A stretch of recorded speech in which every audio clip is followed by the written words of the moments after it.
क्या अश्वत्थामा आज भी हमारे बीच जिंदा है या सिर्फ एक डरावनी कहानी है जो हमें सदियों से सुनाई जा रही है? कि क्या महाभारत का योद्धा अश्वत्थामा जिंदा है? द्रोण के मंदिर में अश्वत्थामा। कि हाँ, अश्वत्थामा ने ही इस मंदिर की स्थापना की थी। महाभारत का वो योद्धा जिसे भगवान कृष्ण ने अमरता का वरदान नहीं बल्कि एक भयानक श्राप दिया, वो कहां पर है? तुम्हें अमर होने का अभिशाप देता हूं। क्या ये सिर्फ एक लोक कथा है या सच में कोई अमर अस्तित्व आज भी हमारे जंगलों और पुराने किलों में भटक रहा है? देखिए, हम और आप भक्ति पर संदेह नहीं करते और इसीलिए लोक कथाओं, कहानियों पर तुरंत विश्वास कर लेते हैं। आज भी जिंदा है। एक वजह यह भी है कि उसमें थ्रिल होता है, लेकिन जब बात हजारों सालों के सफर की आती है तो लॉजिक बीच में खड़ा हो जाता है। लॉजिक ये सवाल पूछता है कि क्या माथे पर चमकने वाली मणि का घाव लेकर भटकना कोई छोटी मोटी बात है? क्या ये वाकई में मुमकिन है कि कोई इंसान 5000 सालों से एक जिंदा लाश की तरह दुनिया के कोनों में छुपा हो? इसीलिए हमें लगा कि आज अश्वत्थामा के जिंदा होने पर बात करें। बात करते हैं कि अश्वत्थामा को क्या वाकई में देखा गया? वो कथित मुलाकातें जो इतिहास के पन्नों और लोगों के दावों में दर्ज हैं, क्या वो सच हैं? हम इस रहस्य की परतों को आज ऐसे खोलेंगे जैसे कोई जासूस पुराने केस की फाइल खोलता है। आज उस कहानी में डर भी है, सबूत भी है, तलाश भी है और शायद ऐसी सच्चाई भी जो आपकी सोच को बदल दे। इस अमर योद्धा के उन निशानों को ढूंढते हैं जो वक्त के साथ मिटे नहीं बल्कि और ज्यादा गहरे हो गए। नमस्कार, मैं हूं योगेश कुमार और भक्ति बुक की इस कहानी में आपका बहुत बहुत स्वागत है।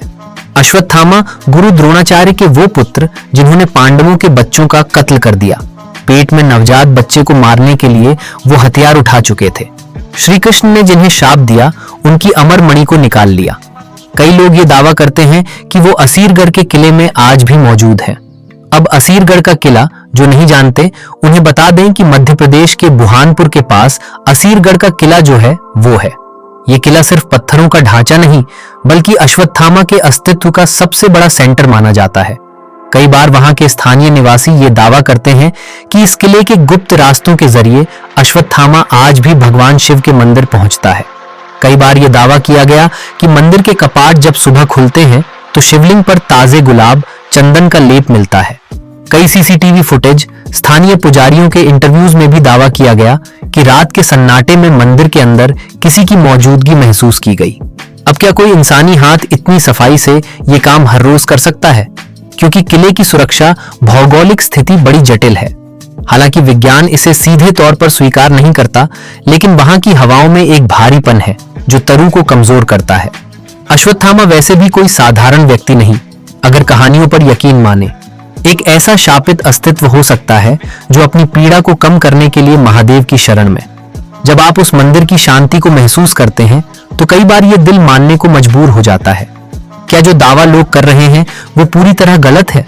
वैसे एक दावा और आया था सम्राट पृथ्वीराज चौहान को लेकर। इतिहास की सबसे चौंकाने वाली मुलाकात 12वीं शताब्दी में दर्ज है अश्वत्थामा को लेकर, जब दिल्ली के सम्राट पृथ्वीराज चौहान जंगल में शिकार के दौरान एक लंबे और रहस्यमय व्यक्ति से मिले। पृथ्वीराज रासो और उस काल के अन्य दस्तावेजों में इस घटना का विस्तार से जिक्र मिलता है। हालांकि पृथ्वीराज रासो को कई इतिहासकार आंशिक रूप से काल्पनिक ही मानते हैं, लेकिन इसमें दी गई मेडिकल डिटेल्स बहुत सटीक हैं।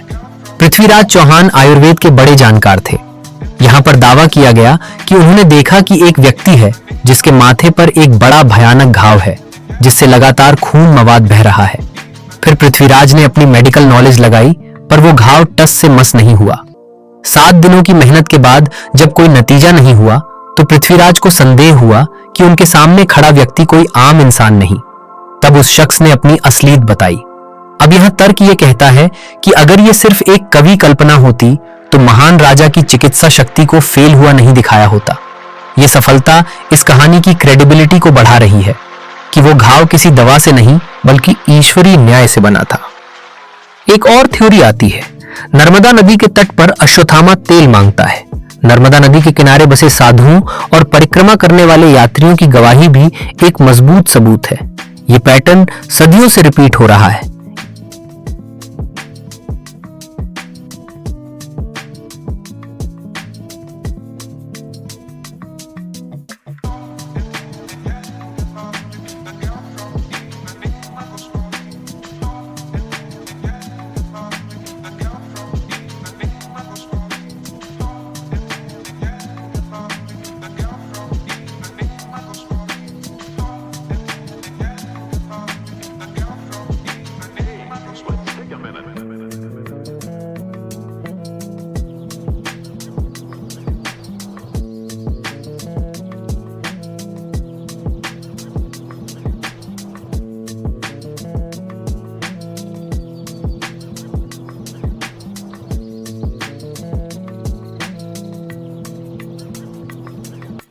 सफलता हर बार वरदान नहीं होती। एक कहानी गुजरात के जंगलों में भी मिली थी।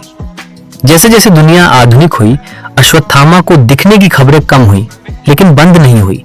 साल 1960 के दशक में गुजरात के डांग जिले के घने जंगलों के पास रेलवे की पटरी पर ड्यूटी कर रहे कर्मचारी ने एक ऐसी घटना बताई जो सबको हिला दी।